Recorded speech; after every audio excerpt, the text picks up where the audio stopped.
Sir मैं चंबल से आया हूँ भैया कमल की डकैती और अवध ओझा की बकैती। हाँ तुम अपोजिशन के सांसद की तरह बिहेव मत करो। इस पूरे वीडियो में ऐसे व्यक्ति के बारे में बताया जाएगा जिनको समझ पाना कभी कभी ज्यादा कंफ्यूजिंग बन जाता है। इस पूरे वीडियो के दो भाग हैं, एक पॉजिटिव दूसरा नेगेटिव।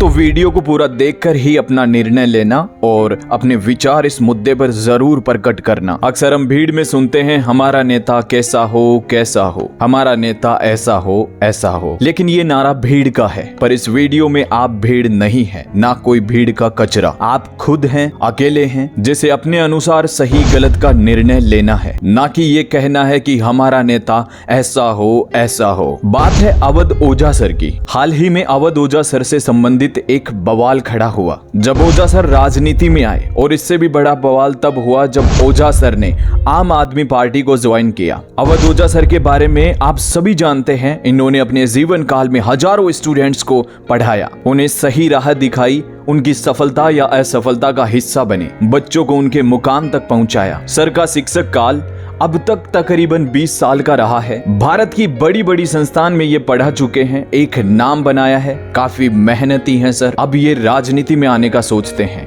इनका मानना है कि राजनीति में बड़े पद का हिस्सा बनकर शिक्षा को और ज्यादा सुदृढ़ बनाया जा सकता है और इंडियन एजुकेशन सिस्टम में बदलाव लाया जा सकता है। लेकिन इसी बीच कुछ ट्रोलिंग गैंग आती है और इन्हें ट्रोल करना शुरू कर देती है। अनेक मीम बनाए जाते हैं जो शर्मनाक भी हैं, जो एक शिक्षक के लिए कभी नहीं बनने चाहिए, लेकिन फिर भी वो बनाए जाते हैं। ये ट्रोलर कोई और नहीं अपितु वे लोग हैं जो नहीं चाहते कि देश की राजनीति में एक पढ़ा लिखा व्यक्ति आ जाए। अगर कोई पढ़ा लिखा व्यक्ति आ गया तो ये जनता को उसके अधिकारों से अवगत करा देगा, आम आदमी को क्या करना चाहिए और क्या नहीं करना चाहिए वो बता देगा और हमारा भांडा फूट जाएगा। अगर ये शिक्षित शिक्षक राजनीति में आ गए तो हम अनपढ़ों को कौन पूछेगा? इन झूठे राजनीतिज्ञों के भ्रष्टाचार का क्या होगा? उनके बच्चों का भविष्य कैसे बनेगा? उनके परिवार का, उनके रिश्तेदारों का क्या होगा? नई भर्तियों को लेकर जो बेकार फंडा अपनाया जाता है उसे बंद कर दिया जाएगा। फिर हम सांत्वना के नाम पर वोट कैसे मांगेंगे? और साथ में पेपर लीक होना भी रुक जाएगा।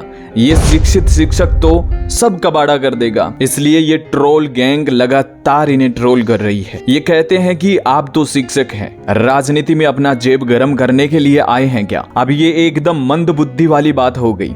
अब आप देखिए, डॉक्टर सर्वपल्ली राधाकृष्णन, राम मोहन लोहिया, डॉक्टर भीमराव अंबेडकर, ये सभी ब्रिलियंट माइंड थे जिन्होंने राजनीति चुनी और देश के असली विकास में बड़ा हिस्सा निभाया। वैसे भी डॉक्टर सर्वपल्ली राधाकृष्णन जी का कहना है, देश के बेहतरीन माइंड को शिक्षक या फिर राजनीतिज्ञ होना चाहिए। बात रही जेब गरम करने की, तो आपको पता होना चाहिए ओझा सर 1 घंटे का 1 लाख से 1.5 लाख रुपए चार्ज करते हैं और अपनी खुद की कोचिंग चलाते हैं। तो उन्हें पैसे नहीं, शायद शिक्षा में क्रांति चाहिए। आप खुद सोचो, एक डॉक्टर बता पाएगा भारत में चिकित्सा क्षेत्र में कितनी और कैसे सुधार की आवश्यकता है। वैसे ही वकालत में वकील और जज बता पाएंगे कि इस वकालत में सुधार की कितनी जरूरत है। इसी प्रकार इकोनॉमी में इकोनॉमिस्ट बता पाएंगे कि क्या और सुधार करना चाहिए। वैसे ही ओझा सर शिक्षा से जुड़े हैं, शिक्षक हैं, तो ये बता पाएंगे कि असली बदलाव कैसे लाया जा सकता है और कहां बदलाव की आवश्यकता है। ये बात कोई अनपढ़ शिक्षा मंत्री नहीं बता पाएगा। दूसरा, ये ट्रोल गैंग कहती है कि अवध ओझा सर ने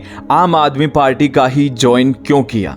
तो इस पर अवध ओझा सर ने कहा, दिल्ली की शिक्षा तंत्र को देखिए, जो कि हम सभी जानते हैं अन्य जगहों की तुलना में दिल्ली की शिक्षा सुदृढ़ है। वहां की गवर्नमेंट स्कूल अन्य स्कूलों की तुलना में बेहतरीन है। और फिर जब बात शिक्षा में क्रांति की आ जाए तो आम आदमी पार्टी हो, बीजेपी हो, चाहे कांग्रेस या अन्य कोई पार्टी, राजनीति के किसी बड़े पद पर शामिल होकर के क्रांति लाई जा सकती है। वैसे ओझा सर ने बीजेपी और कांग्रेस में भी ट्राई किया था, पर उनको जगह नहीं मिली।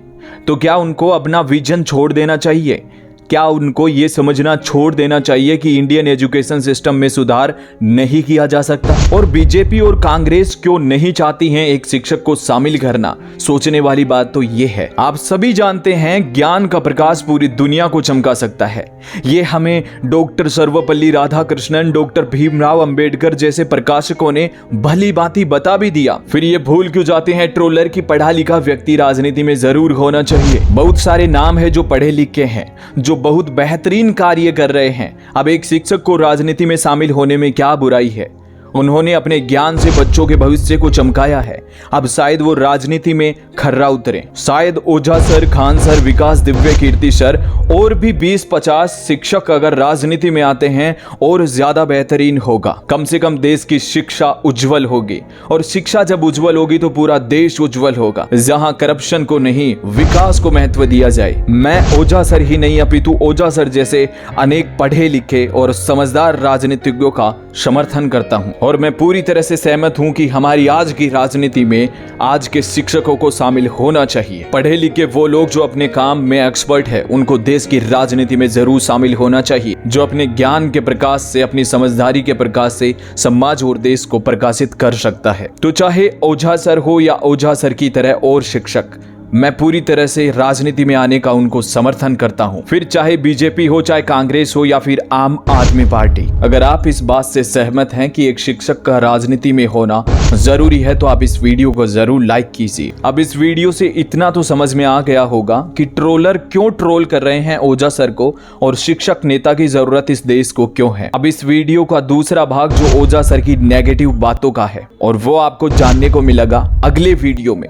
इसलिए आप इस चैनल को सब्सक्राइब कर सकते हैं और अगले वीडियो को भी जरूर देखना, ताकि आपको सही और गलत में ट्रांसपेरेंसी पता चल सके और क्या निर्णय होना चाहिए वो आप समझ सके। अगर आप समर्थक हैं शिक्षा और शिक्षक नेता को लेकर, तो आप इस चैनल को जरूर सब्सक्राइब करना और इस वीडियो को लाइक करके दोस्तों के साथ में जरूर शेयर करना। इस वीडियो में आप अपनी राय जरूर प्रस्तुत करना कि क्या ऐसा होना चाहिए या नहीं।